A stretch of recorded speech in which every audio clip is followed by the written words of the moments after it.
Yes. Did you write any reports in this case? Yes, I wrote 2 reports. Okay, but did you write any report explaining any discrepancies that may have arisen? No. All right. Did Detective Soto ask you to explain anything? No. All right. Now, you would agree that the general manual applies to all members of the police department, correct? Correct. And the chief of police is a member of the police department as well, correct? Correct. And you would agree that procedure 701.07 requires a patrol supervisor to complete form 4130, correct? Correct. For all scenes where there's an officer involved shooting, correct? Correct.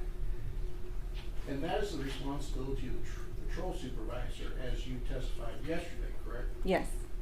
Now, you understand that on this particular day, 3 patrol supervisors, Alfred Flores, Matthew Robertson, and I believe it was Edwin Rivera, all were required to go downtown to the public safety headquarters, homicide unit, to give statements. You understand that, correct? Yes.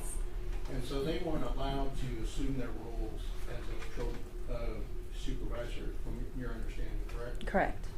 And so would the responsibility of filling out form 4130 go to Lieutenant Podwicka, who was the higher ranking person on scene? I'm not sure. Okay. Did Lieutenant Podwicka ever tell you to 4130 or to sign in on 4130? No. Do you know why 4130 was not created? No. And May I ask, what is 4130 though? 4130 is the crime scene personnel law. So That's required by procedure 701.07. I do not recall if there was an officer who was actively writing down a crime scene log. I do not recall on this case, but I have been to previous scenes where I have to process, and there usually is a patrol officer who is writing down names, badge numbers. But I do not recall on this particular day if there was or was not. Right. So, in your past experience, that is the practice per the general manual. Yes, correct. That form 4130 is filled out when there's an officer involved shooting, correct? Correct. All right. And I don't want to criticize you on your pay grade, right? Yes. And so we would have to ask either the chief of police or Lieutenant Podwicka why that happened, correct? I do not know who you would need to ask, but I know that responsibility does not lie on myself. All right. Now, you've told us that it's important to maintain the chain of custody. It's important to have 4130 filled out, and you can't alter evidence. If someone were to go into the crime scene and there was no record of it, would that concern you? Yes. Okay, and why is that? Because then the crime scene could be altered. All right, and prior to testifying today, probably about, 35 minutes ago, did I ask you to view certain videos? Yes. And I can show them to you again, but I'm going to ask you questions. If you want to see them again, we can show them. I can show them to you, okay? Okay. All right, would you agree with me that you saw clips of Officer Rubio, Alfaro, Andrade, and Robertson's body worn camera? Yes. And would you agree with me that by looking at all of those videos, we see that William McManus walked under the crime scene tape at approximately 3:15:59? Yes. All right. And that at 3:16:17, he walked towards Unit 3102 into the breezeway? Yes. All right. And that at 3:17:04, he exited Unit 3102 at the breezeway? Yes. And that at 3:17:07, he moved in front of the patio rails of apartment 3102? Yes. And that he exited under the crime scene tape at 3:19:48? Yes. All right, so would you agree with me that based upon timestamps on the video that he was at the crime scene for 3 minutes and 38 seconds? Correct. All right. And when I say crime scene, we're talking about inside the tape. Correct. And we know from Defendant's Exhibit 1, he was at 6200 Old Pearsall Road for approximately an hour, correct? Correct. All right. Now, would you agree with me that your cameras use digital media to collect film or images, correct? Correct. And can you explain to the jury, if you know, what metadata is for? I'll be able to explain that. I'm sorry. Okay, but do you know what metadata is? Yes. All right. Do you, are you trained that metadata for your film, the photographs that you take, have a time and date stamp on it? Yes. And so, when Chief McManus was in the crime scene, if we were to look at your metadata on your digital photographs, we could see where you were located, correct? Correct. All right. And has the prosecution asked you to bring any metadata to court to see where you were? No. All right.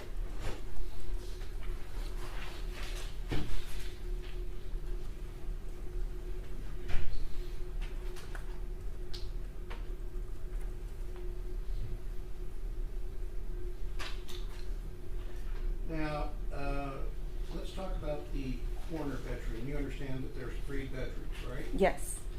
And so we're clear, there's a bedroom to the left of the patio, Mm-hmm. right? Yes. And that's where Santos de la Rosa was residing. Okay. You understand? Yes. And then there's a corner bedroom that had 2 bunk beds. I did not go to those bedrooms. Okay, did you go to the master bedroom? No.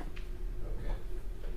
And I don't blame you, don't take it as a slight, but had someone told you to go to the corner bedroom to measure the dimensions of the bunk beds, you would have done a stellar job, I'm sure. Yes. And so what you would have done is you would have measured the height of the bunk beds, correct? Correct. You would have measured the width and length, Yes. and you would have picked a corner of the bunk bed and measured the distance of that corner to a fixed point. Correct. And you would have also determined the distance from the window to the bunk bed, correct? Yes. And you would have determined the distance between the door to that bedroom to the bunk bed. Yes. And that didn't happen. No. And you indicated that. No, I did not. All right. May I approach the exhibits? Yes.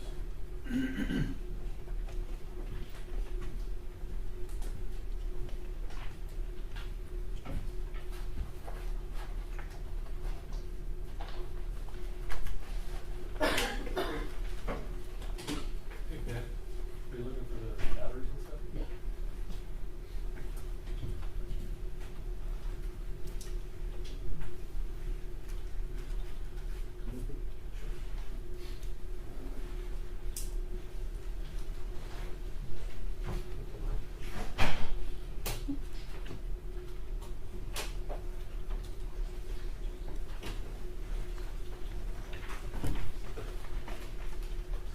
I believe this has been marked for identification as exhibit, defense exhibit 105. Scoot you a little bit so we could, whoops.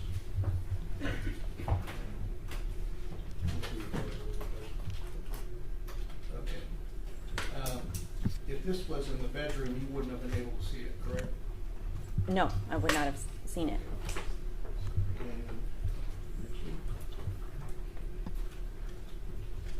And that's exhibit 104. If that was in the master bedroom, you would not have been able to see it, correct? No. You agree? Well, I did not see this at all, so I don't know where it was located at. But if it was in the master bedroom, Correct. or if it was in the corner bedroom, you wouldn't have seen it. Correct. And I believe we're looking at defendant's exhibit 102. Same question. If it was in either in the master bedroom or the corner bedroom, you would not have seen it. Correct. And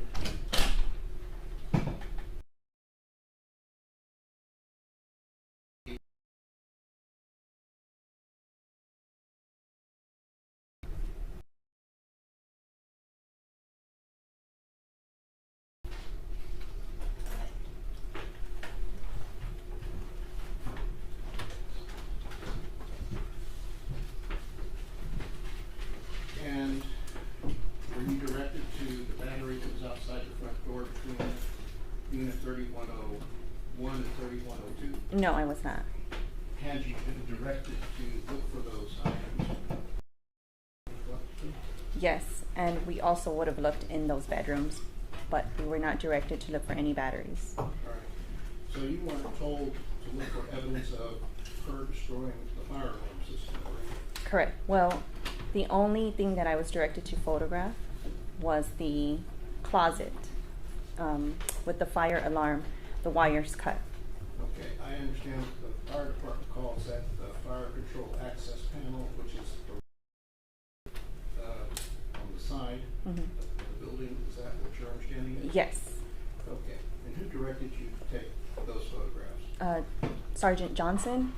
I'm not sure if he was a sergeant or detective at the time, sorry, but it was Johnson, and it's on my report. All right, and so I assume that as a good CSI, you take direction from your supervisors? Correct. You don't just go all rogue and look for anything that you feel like looking for? Correct. All right.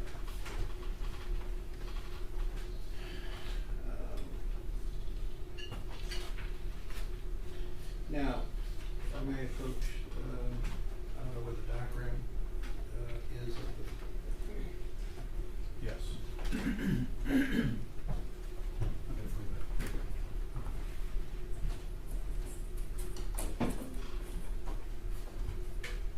want to try one? Sure.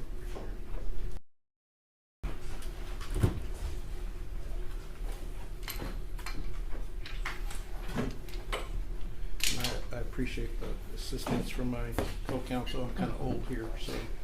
Yes. All right. Let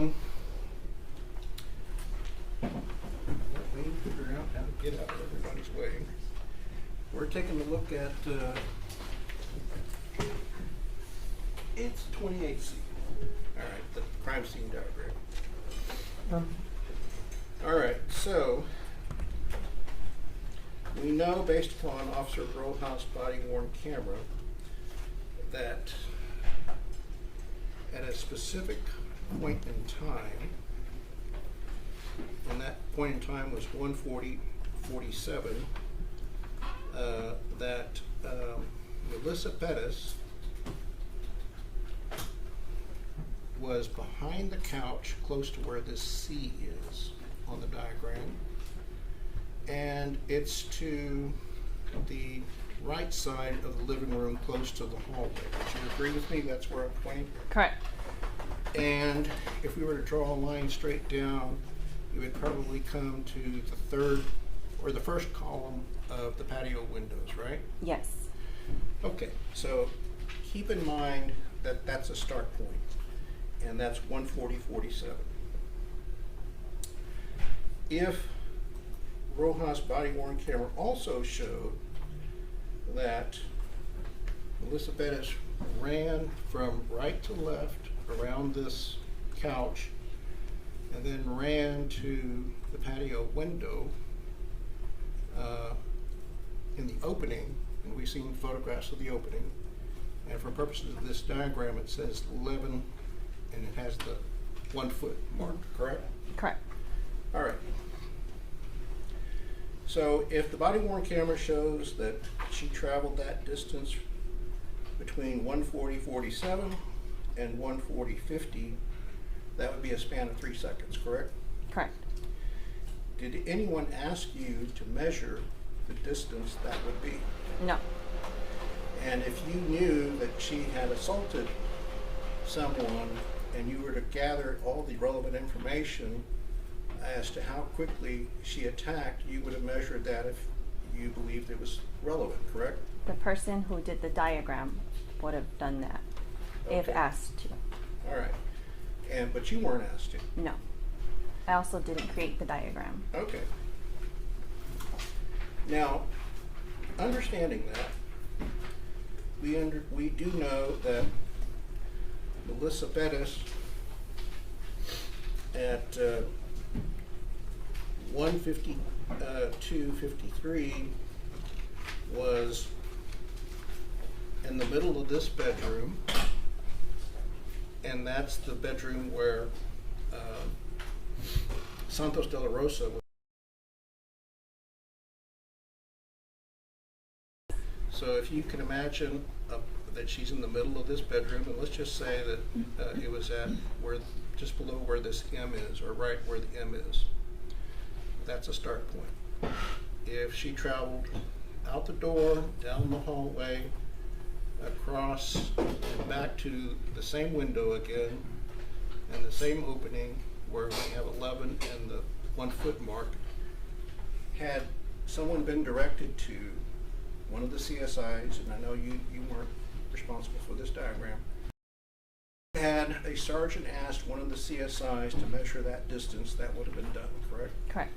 And we would know how quickly Melissa Perez traveled in 3 seconds, because between 1:52:53 and when Villalobos was told, hey, V, get out, that was 3 seconds. So knowing what you know is moving from this location where the M is in the bedroom, out the door, down the hallway, and across the living room. Is that moving pretty quickly for 3 seconds? I would say so. All right. Boom. Not done.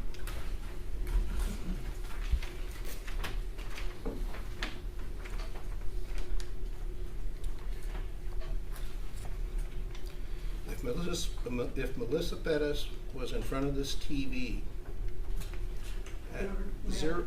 Take a witness on board, Doctor. Yes.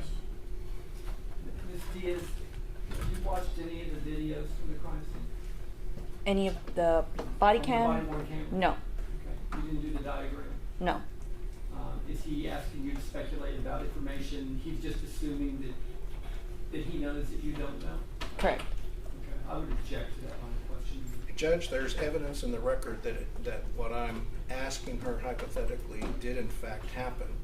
And all I'm asking her is did anyone ask her to measure that distance, and could any CSI have measured that distance? All right, so I'm just going to instruct the witness to only answer that if you have personal knowledge and you know. All right.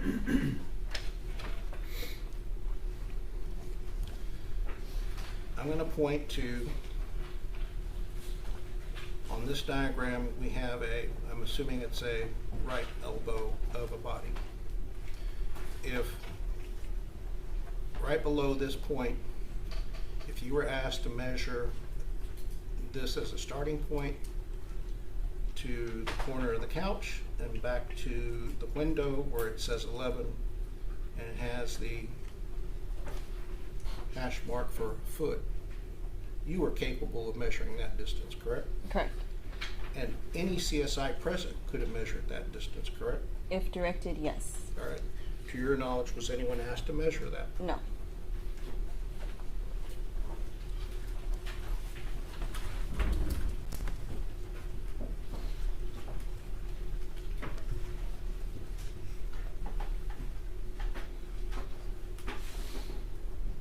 Now, let me see if I can find a photograph.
And I appreciate the help of youth.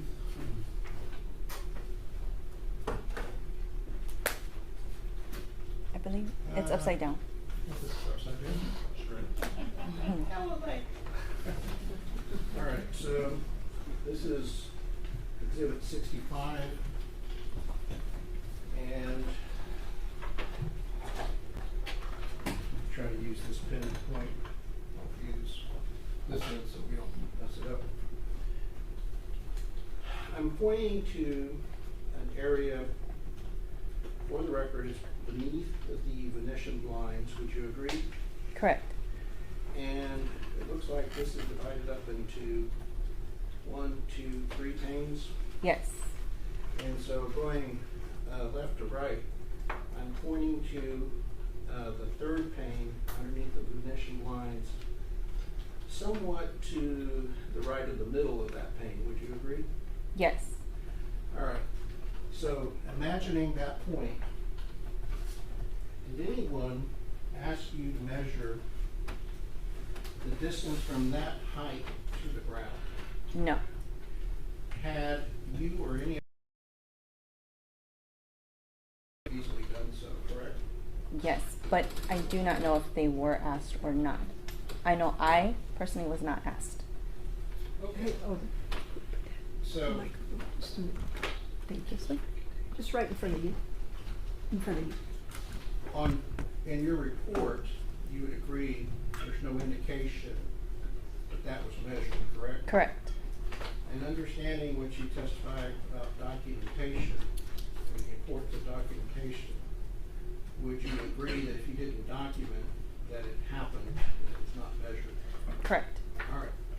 And again, it's not your fault. You weren't told. Now, did anyone ask you?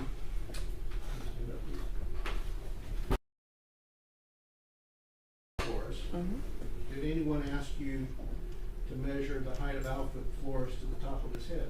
No. And I'm sorry to Mario, we just got a haircut. I didn't mess it up. All right. So, did anyone ask you to measure the height of the back of his head where I'm pointing the pen to the ground? No. Had you been asked to do so, would you have been able to do so? Yes. Yes. Okay. And it was not documented in your report anywhere, correct? Correct. So would you agree that that didn't happen? Correct. So I was not asked to take any measurements or directed to take any measurements. All right. So had we had measurements on the window where the hammer hit, and had we had measurements for Alfred Flores, we would have really good idea of how close that hammer came to striking Alfred Flores, correct? I can speculate that yes. All right.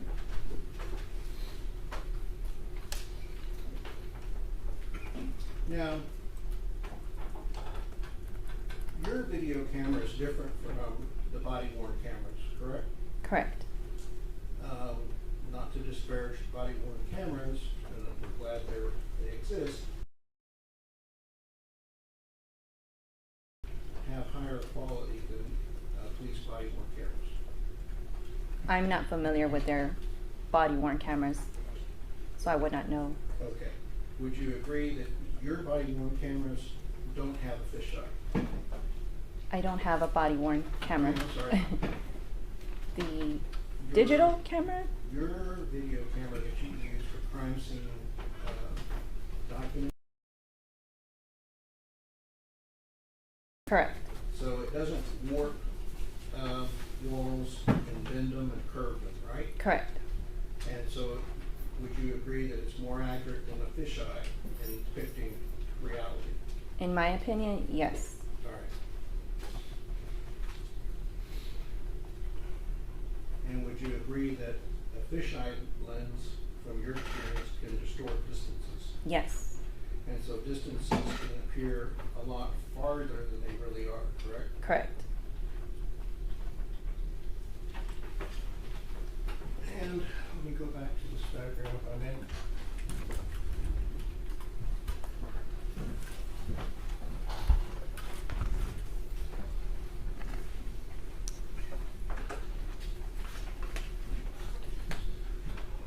I'm going to point to,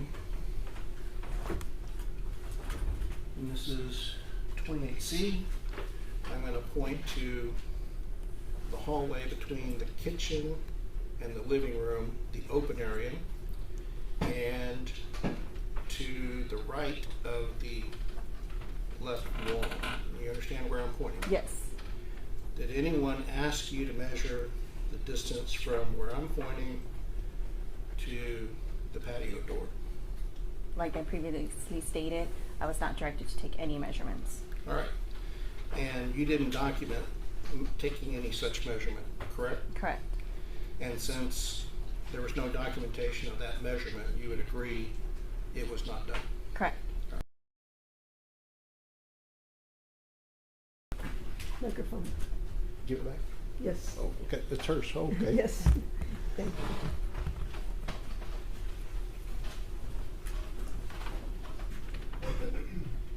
And if you had been told that that information was relevant, you would have taken that measurement, correct? Yes. Now, I don't know if I asked you yesterday, but if this is repetitive, I apologize. Were you asked to search for any wire cutters or pliers? No. All right. And I think you already testified that you did not find any crowbar or pry bar. Other than the hammer having those pry mark or pry tool. All right. And so I understand from your testimony yesterday that after 2 search warrants, you were able to find 16 shell casings, correct? Correct. But only were able to find 10 bullet fragments, correct? Correct. So based upon that collection of evidence, can we conclude that you were unable to recover 6 bullets if in fact 16 were fired? Correct. All right. Now, the window screen that we saw on the patio, you would agree that you did not collect that? Correct. And you would agree that you were not told that it was damaged by any police officer, correct? Correct. Had you been told that it was essential to collect that because it would prove that police officers committed criminal mischief or burglary, you would have collected that, correct? Correct. All right. Now, I can show you one video.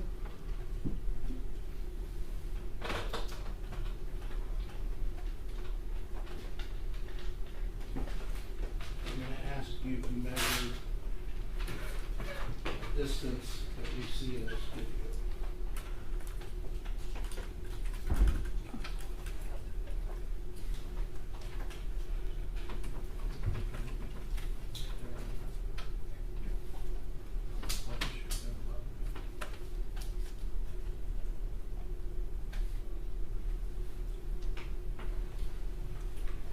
For the record, can you state the exhibit number of the video you're showing? And this is going to be Nathaniel Villalobos' video, and I have Christian help me out. States 3. States 3. I hope the sound is working. Oops.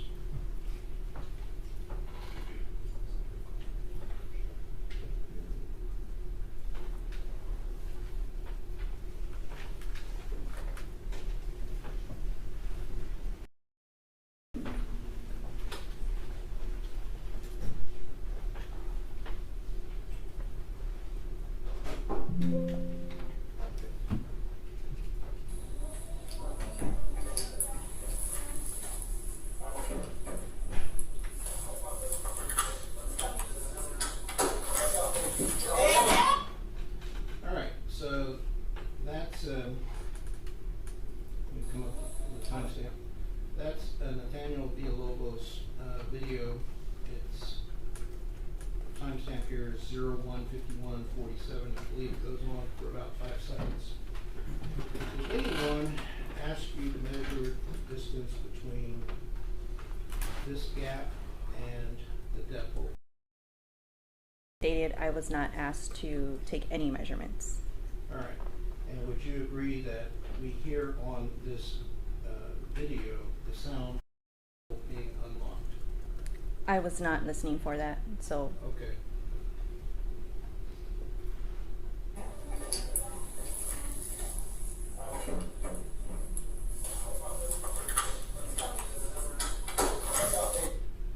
Did you hear it then? yes, All right. And did you see his hand reach for the deadbolt? yes, All right. And would you agree that it appears that he unlocked the door? yes. All right.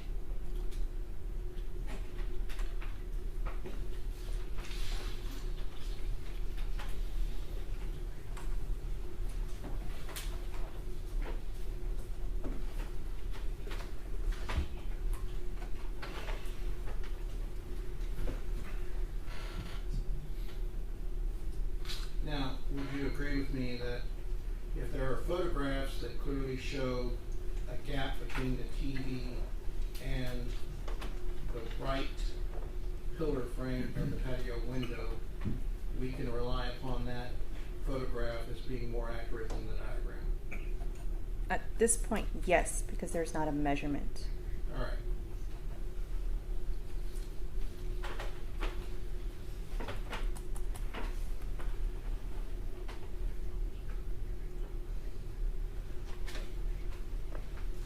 I just want to make sure that Defense Exhibit 97 has been introduced in the affidavit to suppose search warrant. Yes. All right. Those have been admitted. Ask the witness. Let's state that. Judge, just very briefly, I'm going to show you Defense 17. Thanks, Barry.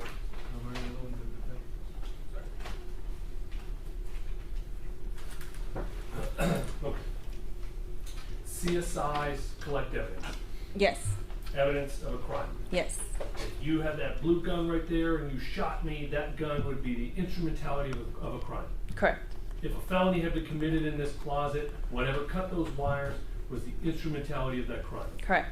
Did you see any pliers, to Ben's point? Did you see any pliers? I out? did not. Hardware scissors, No, sharp knife, wire cutters. Did you see anything like that out in the apartment? no, Did you collect, or did anyone, to your knowledge, collect anything like that in the apartment? no, So it could have been destroyed by the time you were in there collecting evidence? could be possible. Could have been you were in there collecting evidence. Correct, or Yeah. could have been put away prior to me getting into the crime scene or anyone getting into the crime scene. That's fair. But nobody, to your knowledge, looked for it to collect it. Correct, Okay. And then we talked briefly the other day, when you're coming out to a scene, you have access to these guys too, correct? An IDR? yes, And the IDR on this call for service said, cut alarm wires. Do you want me to let you read it? yes.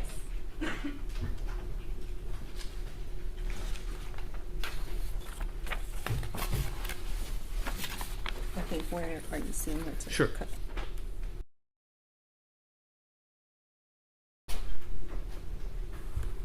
Yes, Okay, so we know that the crime that was on the IDR, the call for service was that some instrument of the crime had cut those wires. correct. Right. How many crime scenes do you think you've been to in your entire career? Numerous. What's the number? 100, 500, 1,000? Hundreds. I Okay. couldn't say how many hundred, but hundreds. How many times in your career have you gone back out 1 year later to look for something? Never. The one time in history you've done that. Yes. And that 1 year later, when you went back out to this crime scene to look for evidence, I guess that had been missed the first time, did you take the Leica machine then? No. A machine just to cut in through the walls to try to get the fragments that could not have been retrieved the day of Mhm. because there was still electricity going through and the water. Thank you. Mhm. And the Leica machine, just so that you're, because we've heard a lot of Leica talk, right? It's a tripod, and it's like an AutoCAD. It's like a surveying machine, and it takes a picture of every little object and every little thing in the room and gives you the exact distance to everything in the 3D model in the room, right? Correct. So will you hold this gun, please? If you don't want to point a gun at me, how about point it at me Okay, like I'll hold that? All right. So it would matter if we were trying to analyze data from a crime scene if I was this far away from you, and the Leica machine could show relative to objects in the room how far away I was, Correct. or how far away I was from here, Correct. or how far away I was from here, Correct. or how far away I was from here. Yes. I won't get any closer. Thank okay. you. And so even going out a year later, for the first time ever in your career, across hundreds and hundreds of crime scenes, because something was missed the first time, didn't take the Leica the second time. No. Pass the witness.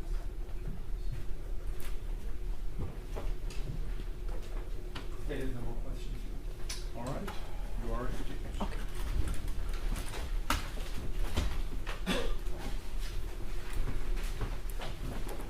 May this witness be released?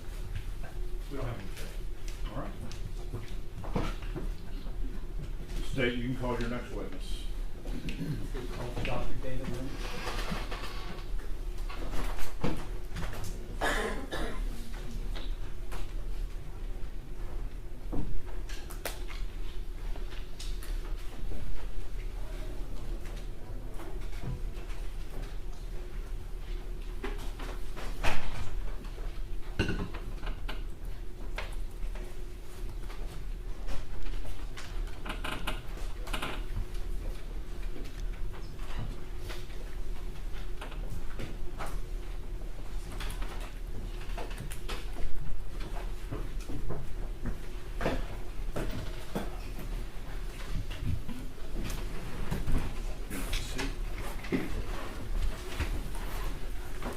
All right, I'm going to swear you down. Do you solemnly swear or affirm that the testimony you give in this matter will be the truth, the whole truth, and nothing but the truth, so help you God? I do. Can you introduce yourself to the jury and spell your name for the court reporter, please? Hi, my name is Dr. David Lynch, spelled Lynch. You may want to get, you can adjust that microphone. Make sure everybody can hear you. If you don't. All right, state. Good afternoon, Dr. Lynch. How are you? I'm fine, thank you. Can you tell the ladies and gentlemen of the jury what your occupation is and how you are, what you've done in your education, training, and experiences to qualify you for that position? Sure, I am a medical examiner and I work for the Bexar County Medical Examiner's Office. To become a medical examiner, you must complete 4 years of college, 4 years of medical school, generally a 4-year pathology residency, and a 1-year fellowship in forensic pathology. I completed college in 2004 at Creighton University in Omaha, Nebraska. I graduated from medical school, also from Creighton University in 2011.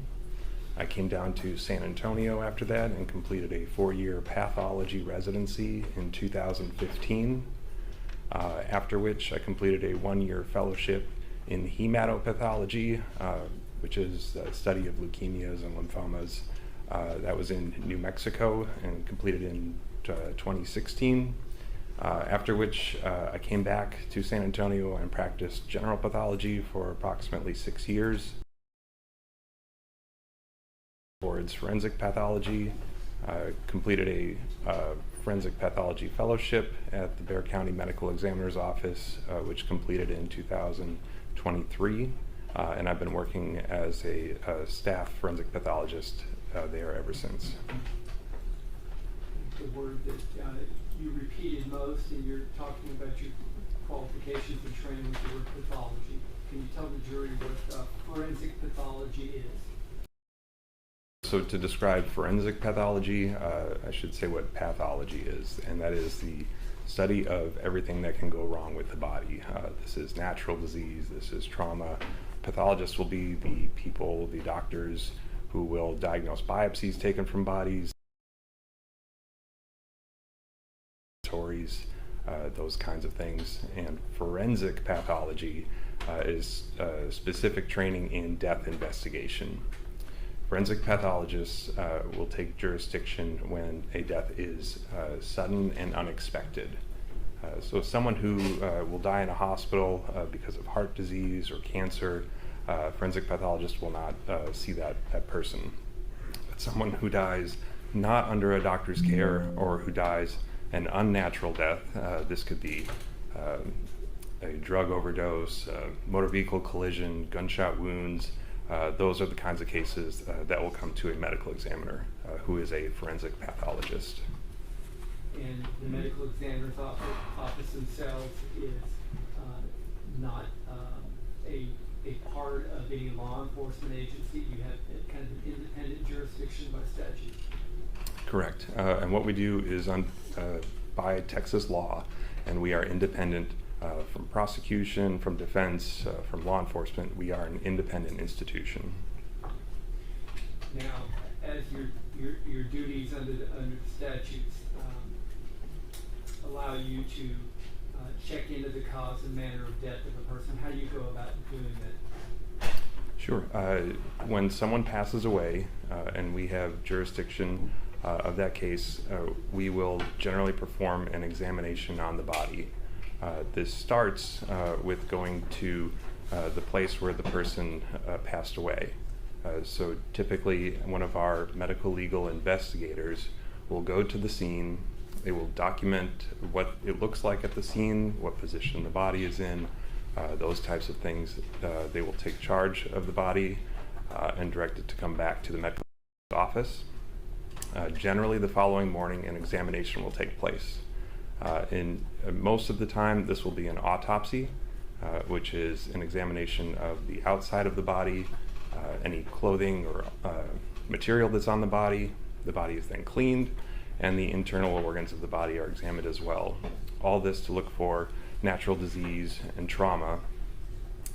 During the course of the examination we may order tests, typically toxicology testing. We'll perform x-rays sometimes, and after all that is completed we will make a determination on the cause of death and the manner of death. The cause of death is why is someone dead, and that could be because of a heart attack, because it could be because of a drug overdose. It's a fill in the blank, what we think caused the death. The manner of death, however, there are only 5 choices: natural, accident, homicide, suicide, and undetermined. Natural would be if someone passed away solely due to natural disease.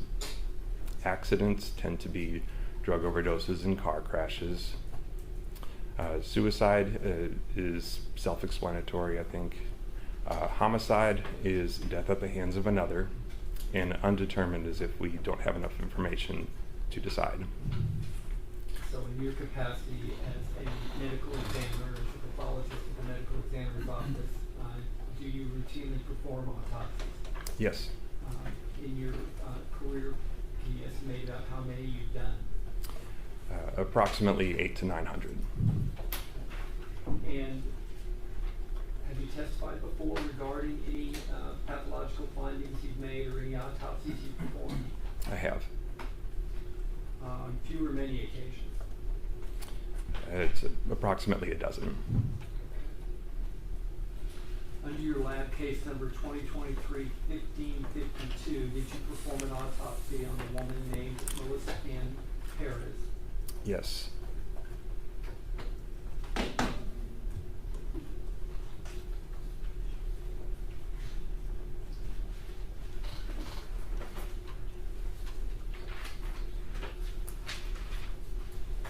I can approach you.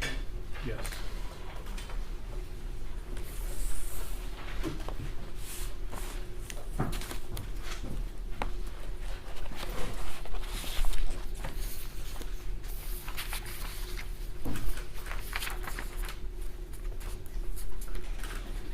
I'll show you what's been marked as. What's the next number, Daryl? Should be 158. Thank you. State's Exhibit 158. Do you recognize this? Yes. And what are you looking at? This is a photograph of the face of Melissa Perez with the case number from the medical examiner's office of 2023-1552. And does that fairly inaccurately appear as Melissa Perez did on your exam table back on what date was that? I believe it was June 23rd of 2023, and yes, it does.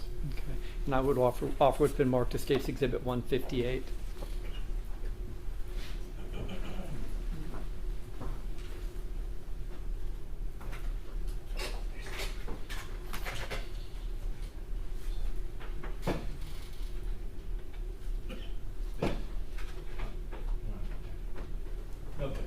That's admitted. If I could briefly publish it for the jury, Your Honor. Yes.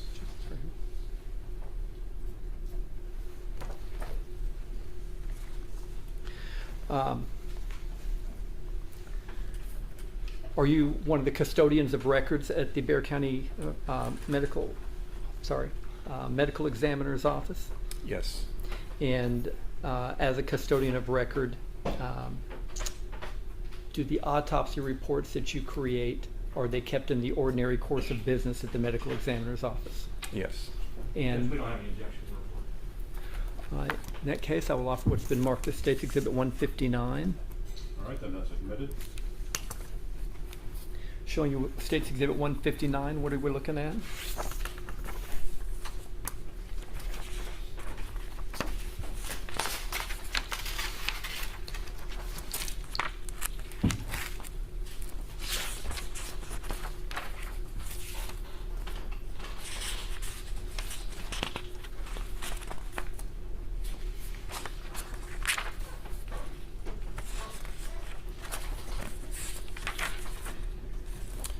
This is a copy of the autopsy report that I produced on this case, including the toxicology report and a body diagram.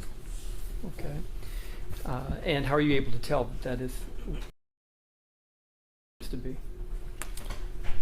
I have the original document, which I compared to, and it appears identical. The report is as I remember it, and it has my signature on it. Okay. And can you describe then, and I can leave this, you have your own copy of it with you, don't you?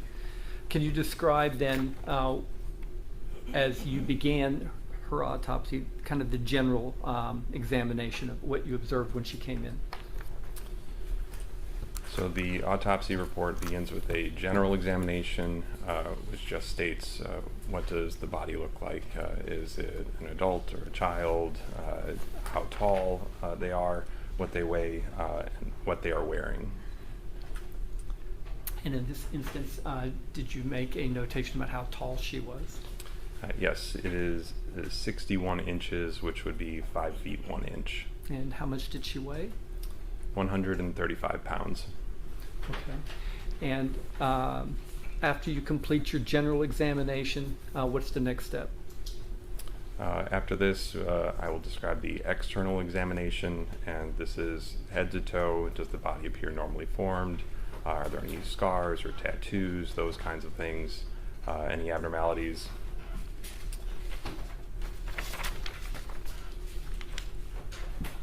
And did you find anything significant regarding her cause and manner and death from doing your initial external examination? Yes, but that is included under the evidence of injury. Okay. Before we get to the evidence of injury, did you also note any evidence of some kind of medical intervention? Yes, there's a section in the report intervention, and I describe what I found there. So these are tubes inserting into the body,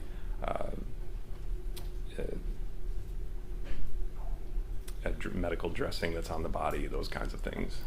You had mentioned that in instances where a body is located, that you will send your medical examiner's investigator to the crime scene? Correct. And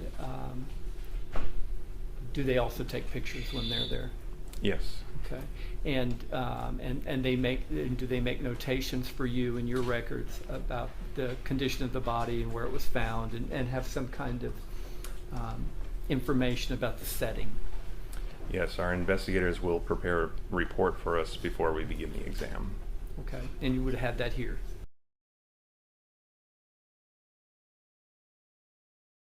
The evidence of injury was in this case. What were your findings? The major findings are 2 gunshot wounds. The first gunshot wound is to the right breast, and this projectile goes through the liver, it goes through the aorta, and then it goes through the rib on the left side before being lodged in the body. Okay, and you had prepared, and it's admitted as part of your autopsy, a diagram as well, right? Correct. And in this diagram, does it illustrate the placement of the wound that you saw? Yes, and it's labeled as GSW number 1, or gunshot wound number 1. Okay, and let me put this on the screen as we talk about it. This is exhibit 159.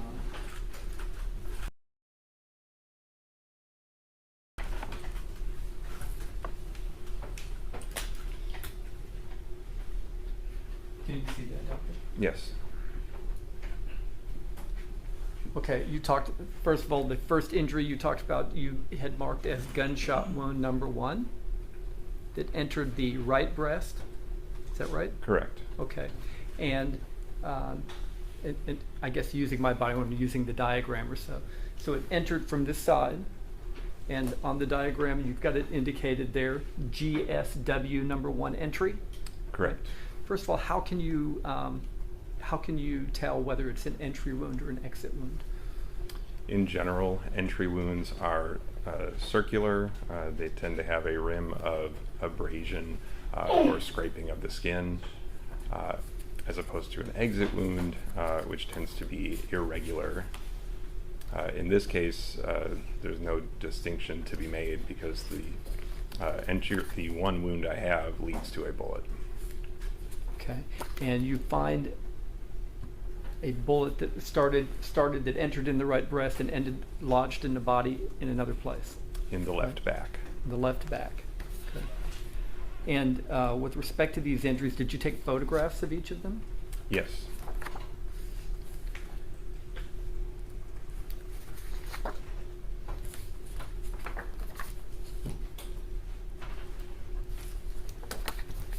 I want to show you what's been marked as State's Exhibit 160. She'll take a look through these and let me know if you recognize these.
These are photographs from the autopsy.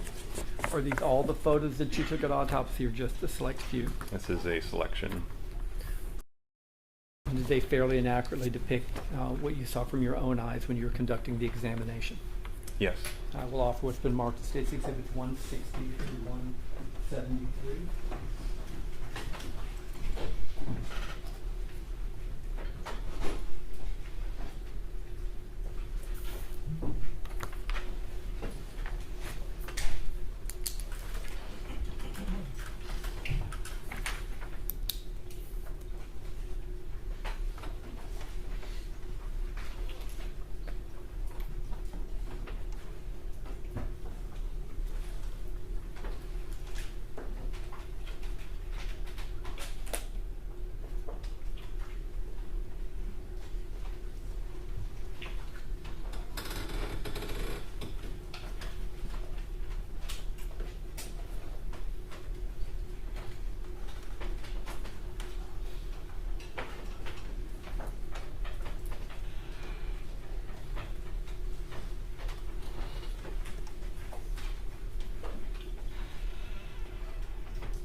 David, no objection.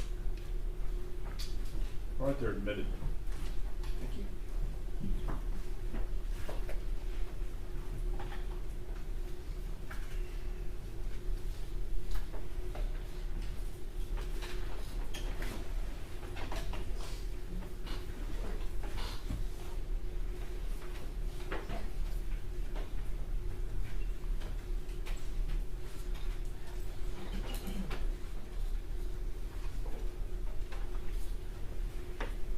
With respect to gunshot wound number 1 that you saw, I'm going to show you what's been marked as State's Exhibit 169. What are we looking at here? This is a view from the right side of the body, near the blue postcard is a irregular defect. This is the entry gunshot wound on the right breast.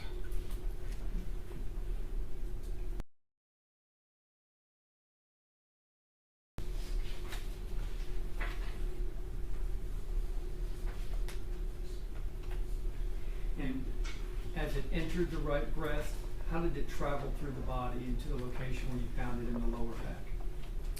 It goes from right to left, front to back, and downward. Downward.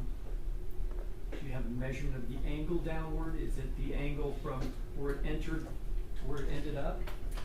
I don't have an angle measurement. That's not typically, it's not standard practice, but it gives a general idea of the direction of the bullet. Is there any way in your field of science and in your ability to discern the path of the bullet, whether the bullet was a direct shot from here to there, or that it ricocheted off bones or ribs or anything of that nature where it changed its direction? As I do the autopsy and I look for the wound track, I can tell if it's approximately a straight line or not. I didn't see any significant deviation from that in this case. Okay, so it's slightly downward. Is that how you described it? Or downward? I don't want to use words that you're not using. Yes, I use the word downward. Downward.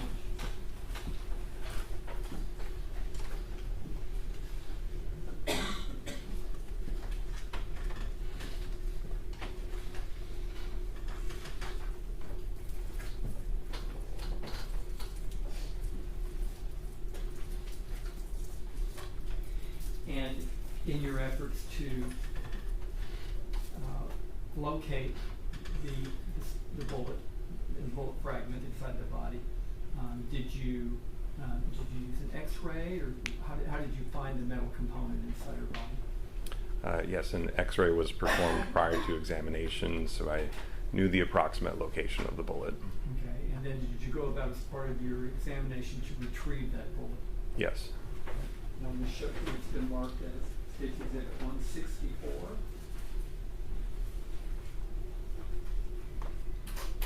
What do we see here? This is a view from the back side of the body. I made an incision in the left side of the body through which the bullet is visible. State's Exhibit 165. This is a close-up of the same bullet. And State's Exhibit 166. This is a picture of the bullet after it's been removed from the body and cleaned, and it's next to the evidence envelope labeled with the case number. Okay, and then how did you preserve the tracking of this bullet? Would you be able to recognize it again from the packaging that you put it in? Yes. Okay.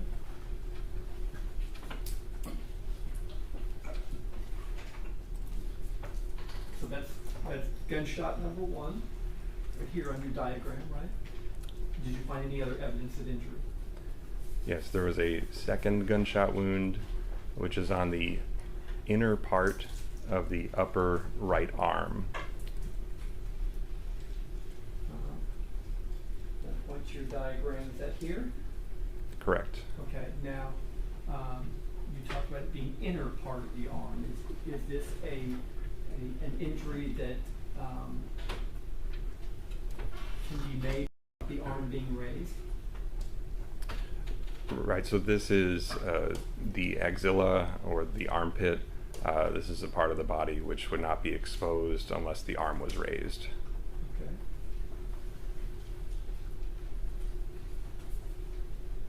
Show me what's been marked as case exhibit 167. Is this a photograph of the gunshot wound number 2 that you have in your report? Yes, Okay. And we can see it's in the right armpit, correct? yes, And did you track that wound to find out how the bullet passed through the body here? yes. So this bullet goes into the armpit. It strikes the 2 major vessels which are in the arm, and then it proceeds out through the upper right back. The path of this wound is right to left, front to back, and slightly upward. But this is described with the arm in standard anatomic position. The body diagram that we've been looking at is standard anatomic position. It's not to imply that that is the position the body was in when it was shot. Okay. But if the arm was at her side, the bullet wouldn't be able to enter in that location without it striking another part of the body. Is that fair to say? Yes. Showing you what's been marked as exhibit 162 that we see there. This is an image of the back of the head and the back, and there's an exit gunshot wound on the upper right back. Okay. That corresponds to gunshot wound number 2. Okay. So, kind of to be clear, the entry that happened under the arm, that bullet exited her back right there that we see next to the praying hands there, right? Correct. Okay. And in describing the path of that bullet, can you describe the last bullet being downward? How do you describe the track of that bullet? Again, this was right to left, front to back, and slightly upward position.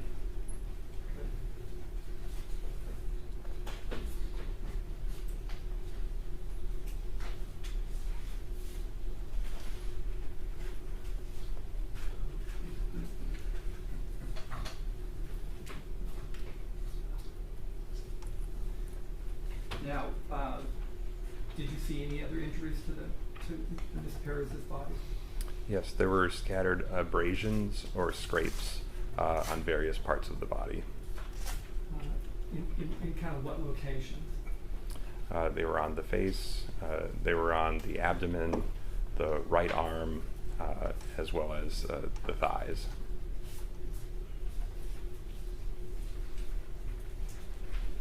Case exhibit 70, for instance, does that document some of the abrasions that you speak of? Yes, these are 2 red appearing abrasions on the right side of the abdomen. Case exhibit 172. Again, these are abrasions on the right forearm.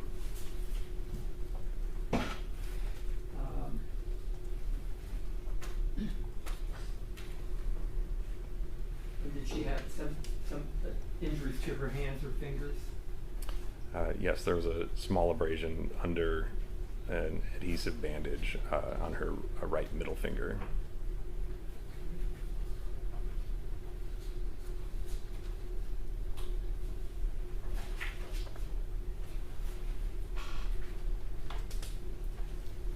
Now, with respect to the gunshot wound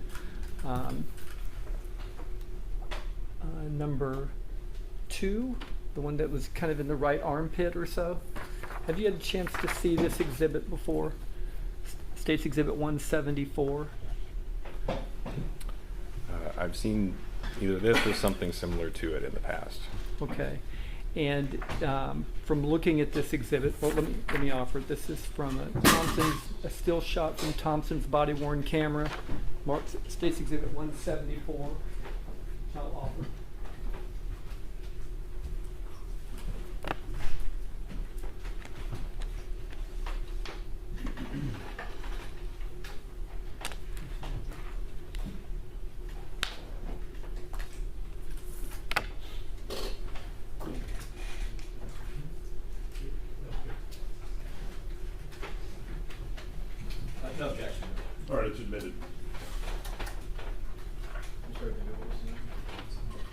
174.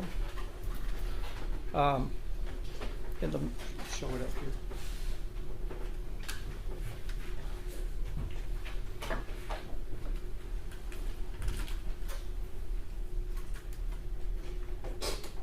This is dated 6/23, 23, time 2:02:13.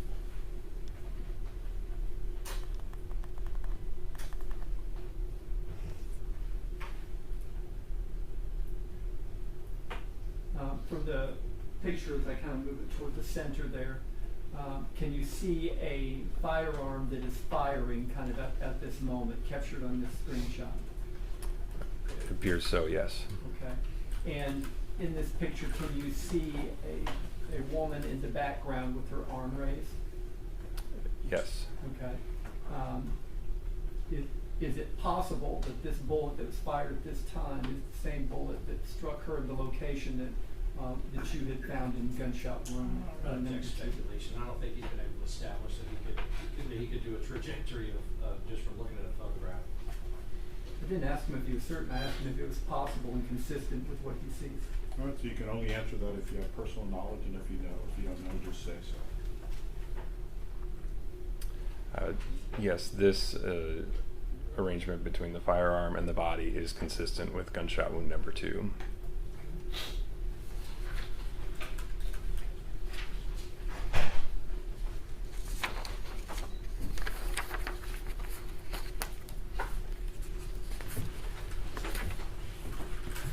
Now, you've identified all the injuries that you saw and observed, right? Those are the major ones, yes. Okay. And did you also do an internal examination? Yes. Tell us what you did with an internal examination. During an internal examination, all of the organs are examined as they lay in the body to make sure they're where they should be, they're normally formed, after which they're generally removed one by one and dissected, looking for natural disease and trauma. Okay, and did you find anything in your internal examination that had any mechanism as to her cause and manner of death? Only what I described with the damage done with gunshot wound number 1, which was the liver and the aorta and a left rib were injured.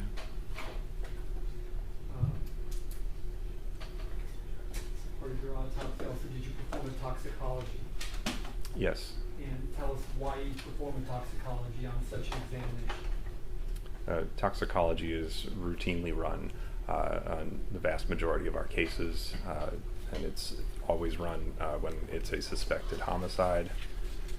In this case, so out of the hundreds of drugs that we test for, which are prescription and illicit, the only thing that was detected was ethanol, which is drinking alcohol, what would be found in beer or wine or liquor.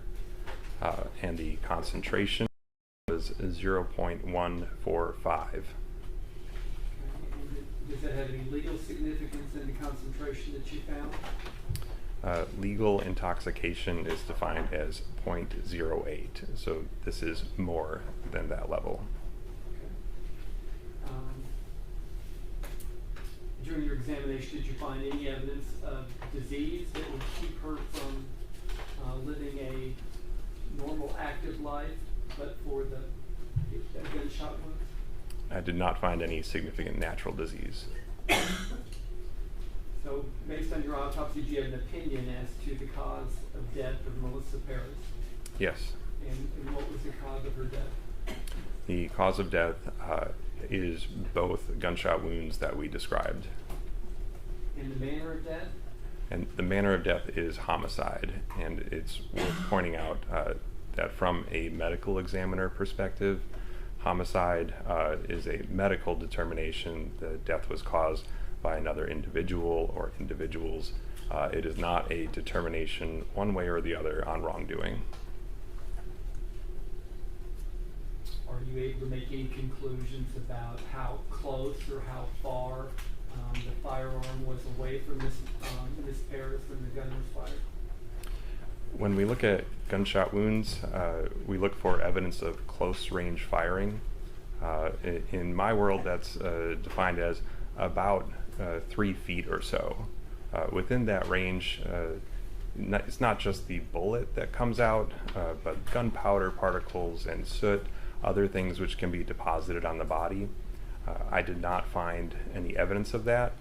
However, the abrasions that we talked about that were scattered on the body, these are the kinds of things that can be seen when a bullet goes through an intermediary object or something else. It could be a window, a wall, some other object.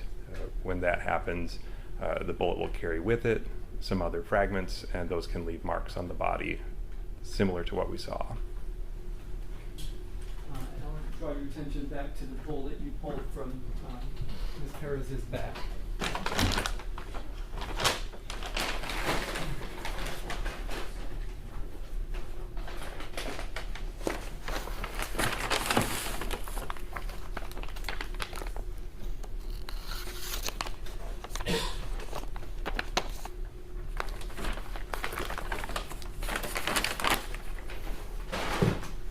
Show you what's been marked as evidence. This states Exhibit 153. Okay. Do you recognize this packaging here? Please take a look at it. It is packaging that was not done by me. It's labeled with Bexar County Criminal Investigation Laboratory. Okay, that's Bexar County Criminal Investigation Laboratory. Is that located in the same building as the Bexar County Medical Examiner's office? Yes.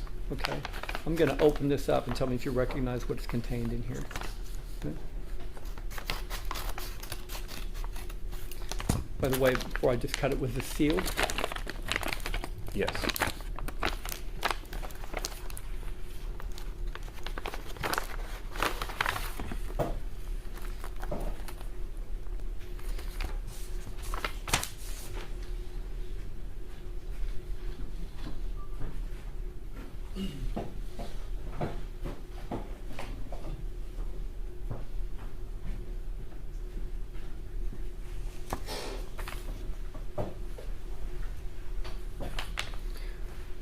Inside, what do we see? This is a sealed brown paper bag, again labeled with a crime lab sticker. Okay, and I'm labeling that as States Exhibit 153A. Okay.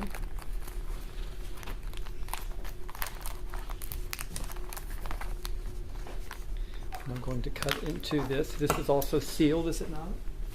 It is.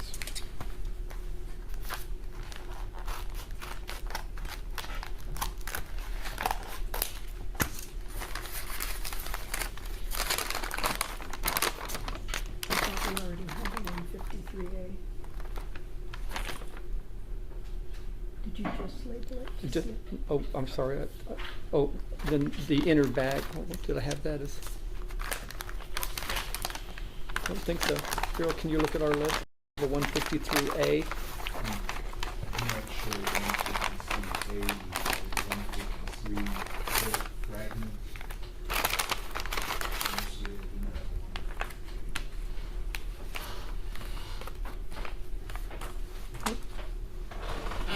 Okay, I've opened up 153A, right? And inside it, have how many more envelopes? There are 5 envelopes. Okay.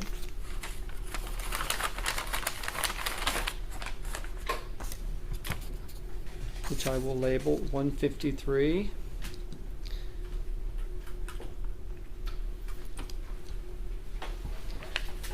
A1, 153 A2, 153 A3, 153 A4, 153 A5.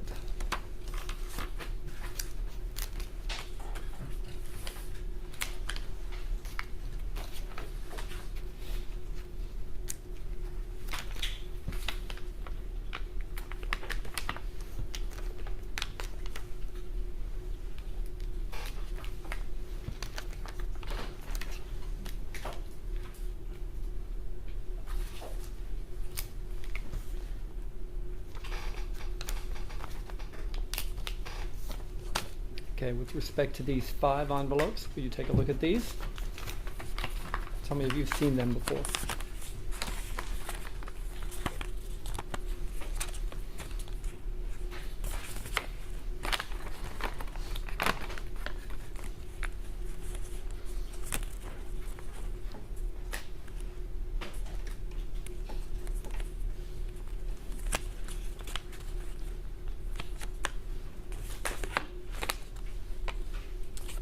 Yes, this is evidence which I collected at the time of the autopsy and sealed into these envelopes.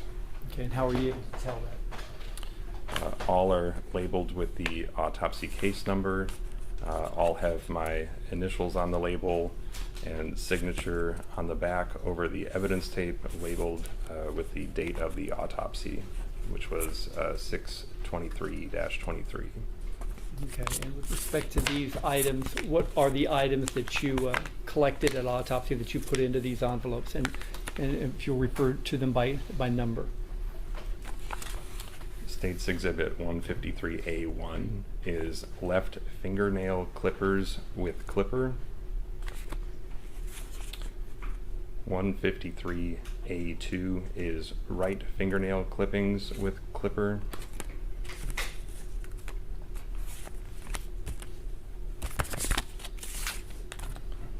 153A3 is projectile from left back. 153A4 is projectile fragments from surface of left shoulder. And 153A5 is loose foreign material. Okay, we'll talk about those last two first here. The loose foreign material, where did you find that, those items? Or, and feel that it was necessary to collect it? Between the legs, there was a small gray fragment of foreign material. I didn't recognize it as a bullet or a bullet fragment, but I elected to collect it as evidence. Okay, fragments from the left shoulder. I didn't mention this before, but upon first examining the body, there were 2 small metallic fragments on the top part of the left shoulder. They appeared to be projectile fragments, and I collected them. Okay, do we know if they're metal or plastic or wood or anything? They appeared to be metal. Okay. And with respect to 153, is it A3? Is that the bullet you recovered from the autopsy? Yes. The one found in the in her the left back that we saw the photo of, right? Correct. Okay. And with respect to that exhibit, does it look like it was forwarded for further testing? Yes. Okay. And then the envelope itself that you have after the further testing, was it sealed and returned in this envelope, the same envelope you had? Correct. There is an additional evidence seal. Okay, since the time you initially sealed it? Yes. Right? Okay. Thank you. And I would offer all these exhibits, 153A and 153A1, A2, A3, A4, and A5. They're admitted.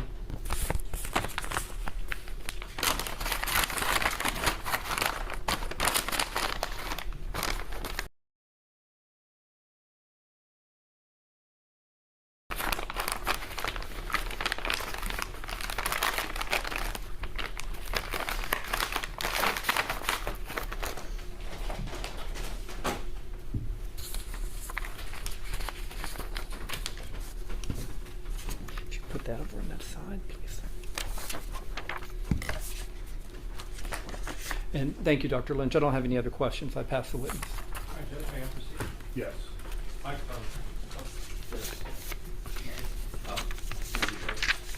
Sure, my name's right. Let's go ahead and take a short break. All right, for the jury.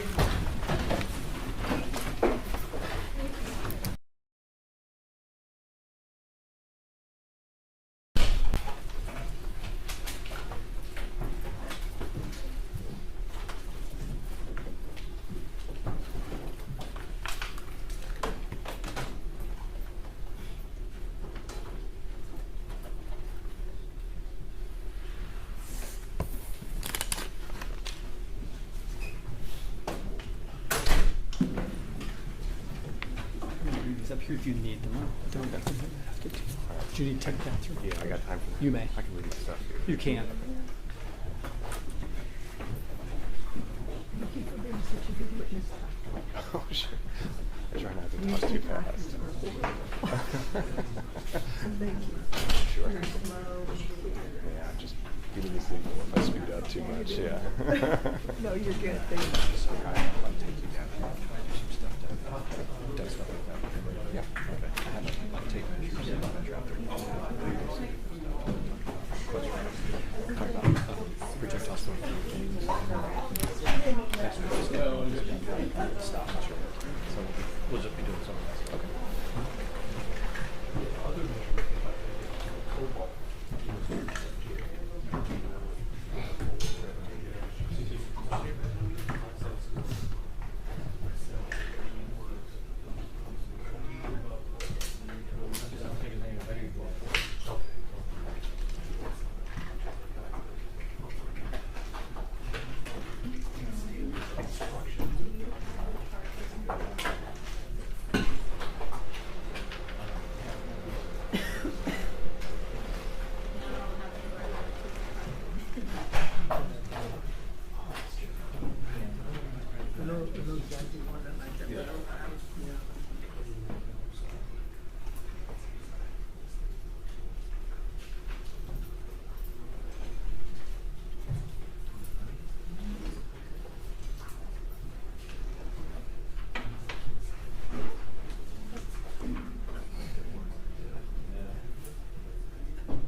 Yeah, in the back, like, where the Jersey was at.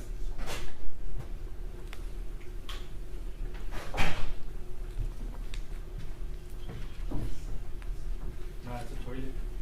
Yeah.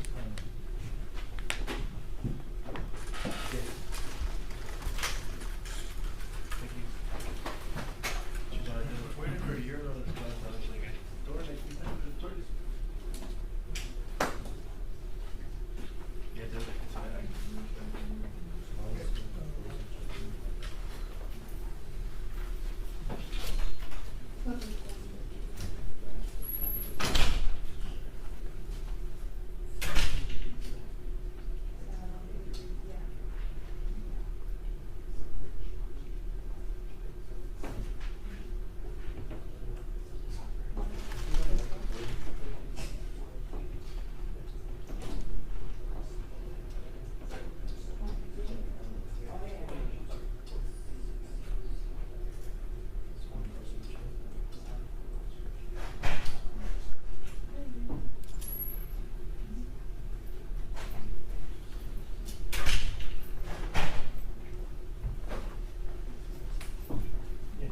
Yeah. Okay.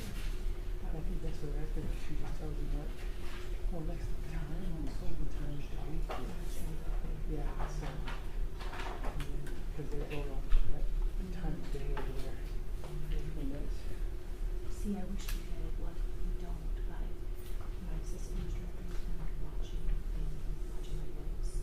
So I'll text her and be like, I go now. And so she gets it and finds the time code for that. yeah. So we've made it work.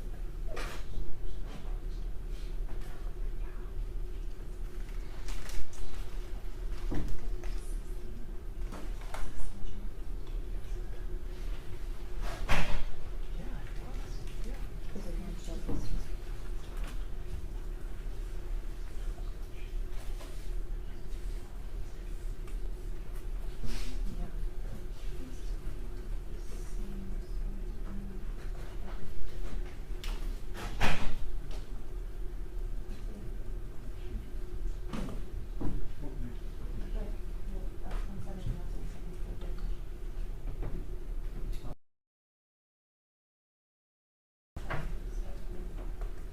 Oh, sure.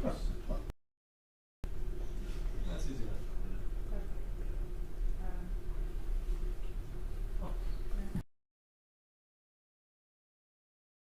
David, I think there's two different pictures. Is that a problem? At this point, probably not. What are rules? 70. You know, 70. I just, I've got to make it. Hey, Christian, good catch. No, that was the car. 70, finish up around, see what that's gonna do, just gonna pull out. Okay. No worries. Okay.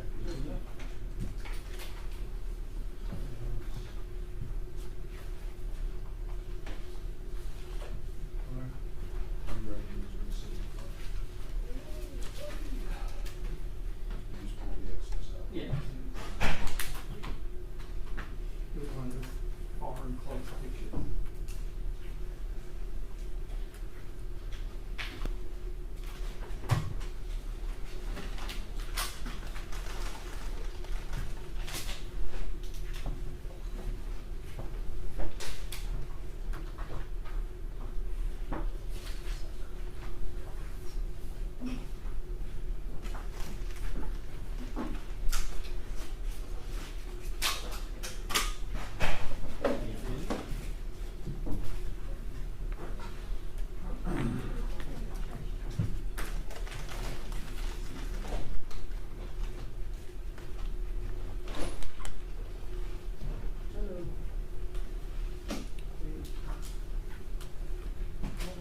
Soon tomorrow.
Everybody for the jury?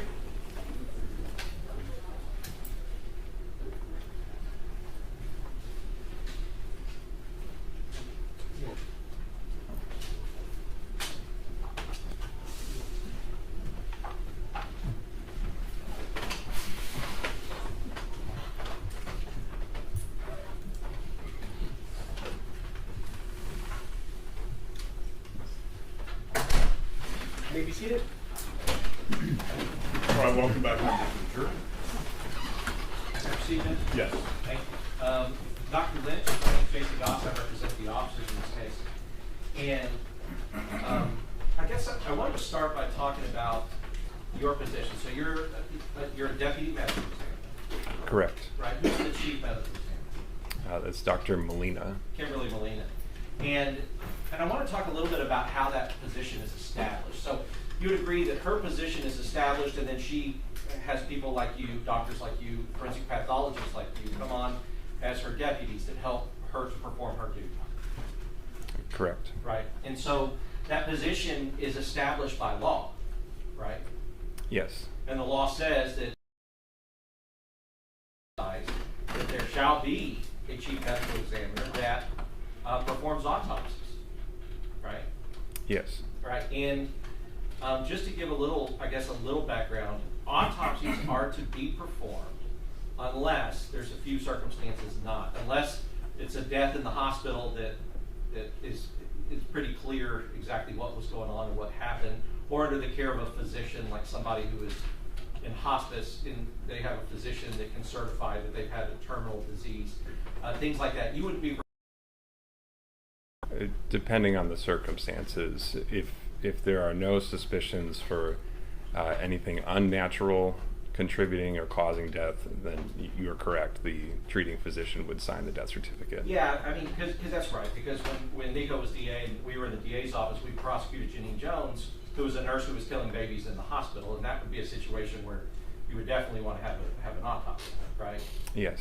But I guess what I'm trying to say is that really, under law, your position has been established to really investigate accidents, suicides, homicides, or something that's undetermined, right? Or when it's unknown, which is very common for us, where it's completely unknown why a person is dead. Right.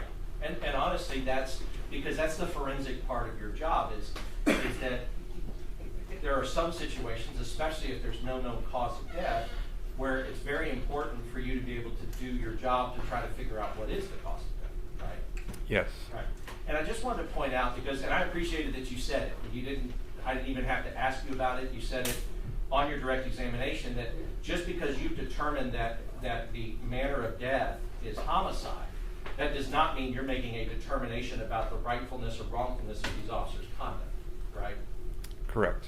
Because, in fact, the statute mandates that you have to put it in one of those categories: homicide, suicide, accident, or undetermined. Correct. Right? So, because homicide, as we know, the penal code under the law, there's a penal code called murder. But homicide could be justified or unjustified. You would agree with that? Yes. Right. And so a justified homicide just means that a person caused another person's death, but they were justified under the law in doing so. Right? Yes. And then, but that's not a determination that you make at all with an autopsy, and that's not a determination a forensic pathologist or a deputy medical examiner would ever make. You would agree with that? I agree. Good. So I want to talk a little bit about, if you have the report up there with you? Yes. If you could go to the toxicology report.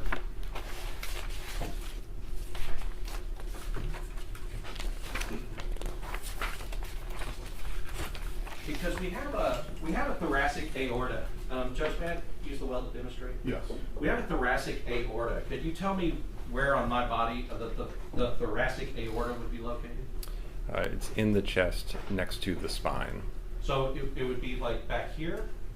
In front of the spine, a little bit to the left. Understood. Would it be the middle of the chest? Yes. Okay, so the thoracic, I guess, means this part of the body. Yes. Yes. And the aorta is important because the aorta is basically the main line of blood that runs through the body. they're important because, well, you're the doctor, so why don't you please tell the jury what purpose a thoracic aorta serves? The aorta is the main artery which carries blood from the heart to the rest of the body. Right. So, and we're going to talk a little bit about, but I think your determination in your examination determined that Ms. Perez's thoracic aorta was damaged. Yes. Right. Okay. And but for now, when you testified, you said that the blood alcohol concentration that she had was a 0.145. Is that right? Yes. Now, there's also vitreous. What does vitreous mean? Vitreous is the fluid behind the eyes, and typically when we test for alcohol or ethanol, we will test both blood and the vitreous fluid. Right. And so the vitreous fluid would be, and just so that, I guess just so that the jury is clear, you understand as a doctor that alcohol is metabolized by the body, by a living body. Yes. And so what that means to you is that if somebody drinks alcohol, the body will eventually metabolize that alcohol, and it'll eventually, blood alcohol concentration can be here, and then after time, with metabolization by the body, it'll go down and eventually go down to zero. Yes. On a living body. Is that right? Correct. Right.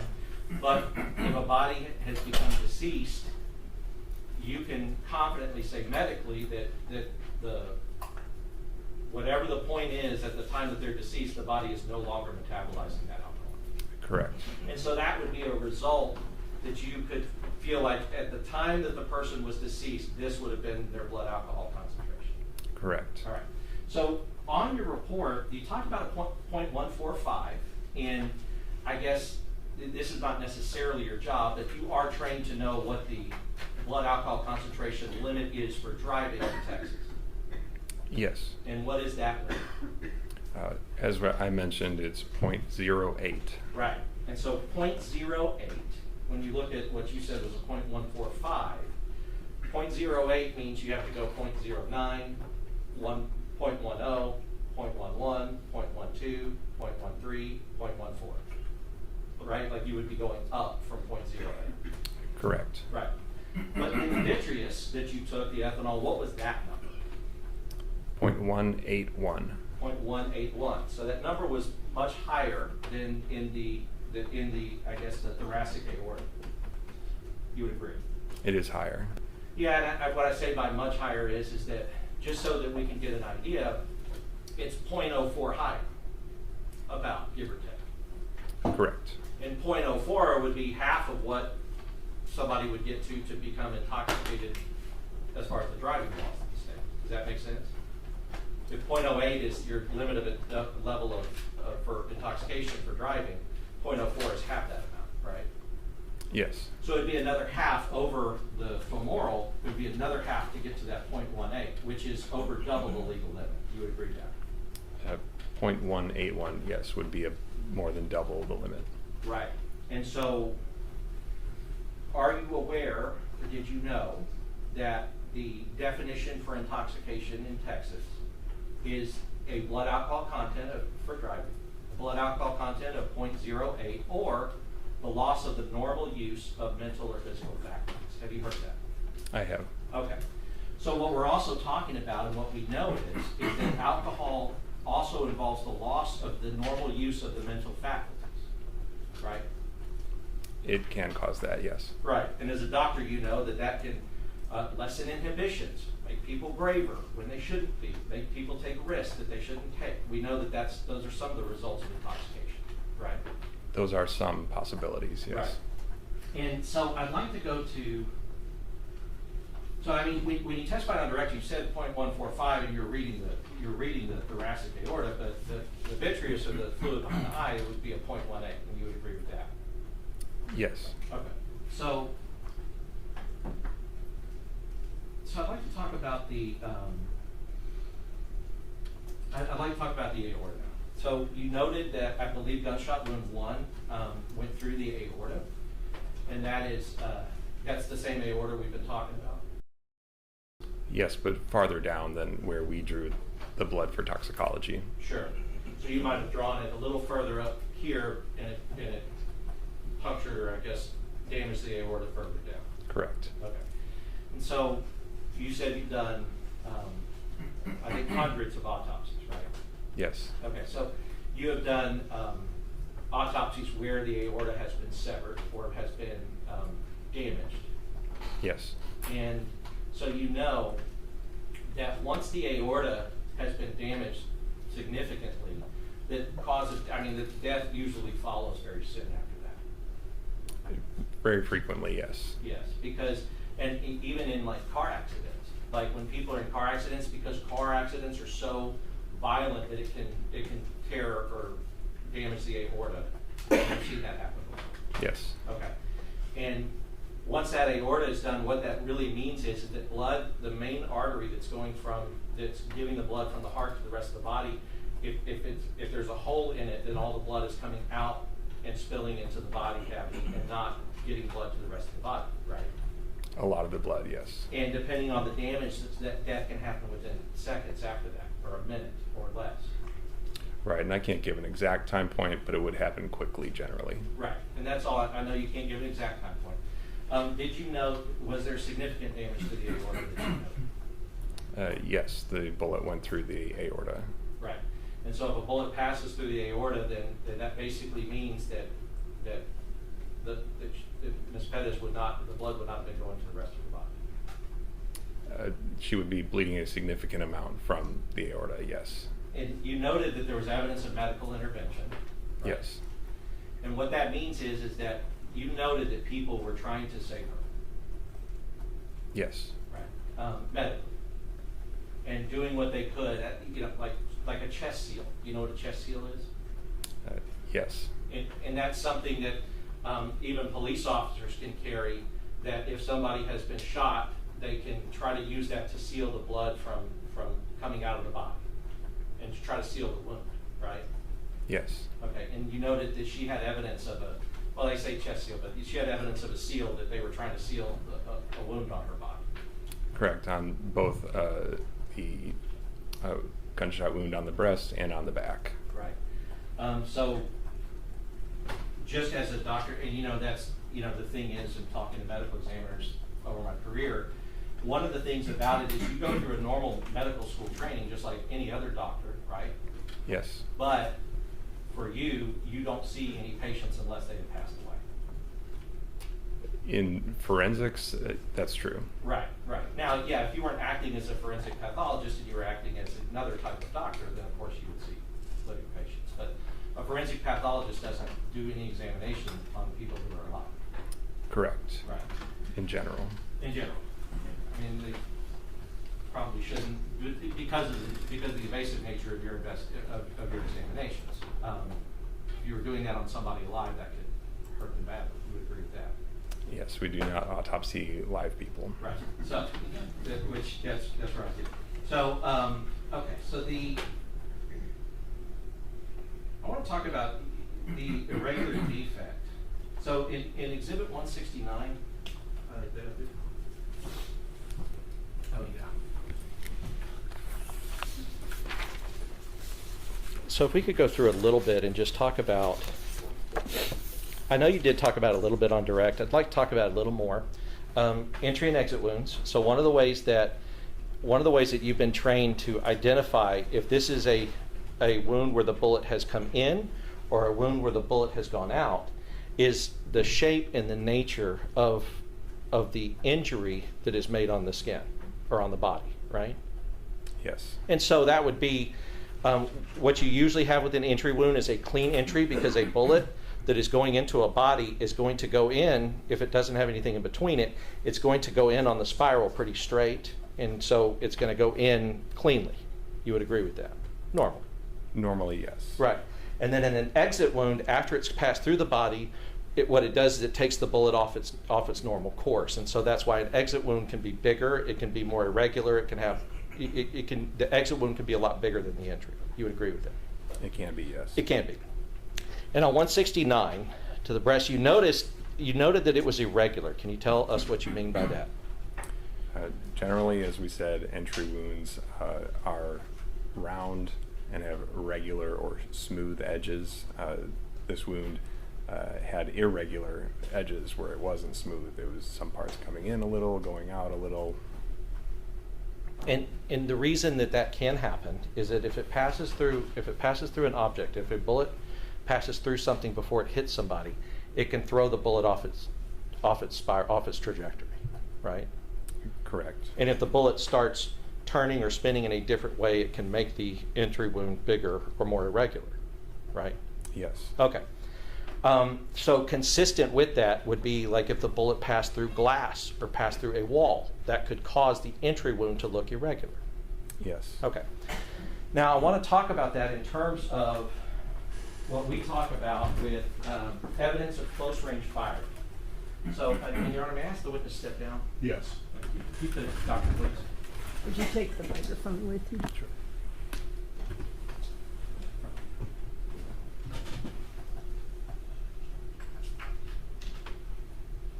Just hold it if you would. Or put it by the table near you.